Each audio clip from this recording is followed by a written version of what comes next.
Well, folks, it seems the great negotiator has struck again. This time he's decided to target one of America's oldest friends and allies, Canada. Yes, that Canada. The land of maple syrup, politeness, and a frankly unnerving devotion to hockey. Apparently, the commander-in-chief saw fit to slap tariffs on Canadian steel and aluminum, citing national security concerns. Now, I'm no economist, but I'm pretty sure crippling the economy of your biggest trading partner isn't exactly a power move. It's like punching yourself in the face to cure a toothache. Sure, it might distract you from the pain for a second, but ultimately, it just leaves everyone wondering what the hell you're doing. And that's before we even get into the sheer absurdity of calling Canada a national security threat. This is a country that sends us more than $340 billion worth of goods every year. Everything from cars to lumber to, yes, even that sweet, sweet maple syrup. They're practically propping up the American breakfast industry single-handedly. And this is how we repay them. With tariffs, really? Let's not forget, Canada has always had America's back. They fought alongside us in 2 world wars, Korea, and even Afghanistan. In fact, 158 brave Canadian soldiers gave their lives in Afghanistan after 9/11.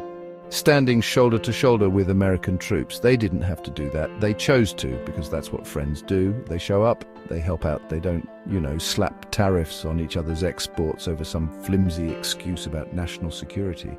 This is a relationship that goes deeper than just trade, folks. It's built on shared history, shared values, and a shared love of, well, maybe not healthcare. But the point is, Canada has consistently been there for America through thick and thin. And what do they get in return? A big, fat tariff sandwich with a side of insults. And let's talk about that border for a second, shall we? The 5,525 miles of completely undefended border that these two countries share, the longest undefended border in the world. In case you were wondering, for decades it's been a symbol of peace, cooperation, and mutual trust. Now, thanks to these tariffs, it's starting to feel a little frosty, like awkward family Thanksgiving dinner frosty. Imagine explaining this whole situation to someone who's never even heard of America or Canada. They'd probably think you were making it up. So, let me get this straight. These two countries, they're like best friends, right? They share everything, they have this massive undefended border, and they've fought together in like a bazillion wars. And now, they're fighting over aluminum? Seriously?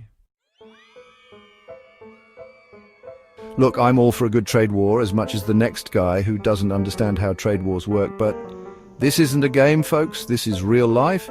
And in real life, starting a trade war with your closest ally is about as smart as trying to fight a moose with a hockey stick. Sure, you might get a few good whacks in, but ultimately you're going to end up covered in maple syrup and regret. So, here's a message for the man in the White House, Mr. President. With all due respect, it's time to drop the gloves, put on your thinking toque, and realize that these tariffs are hurting everyone, including America.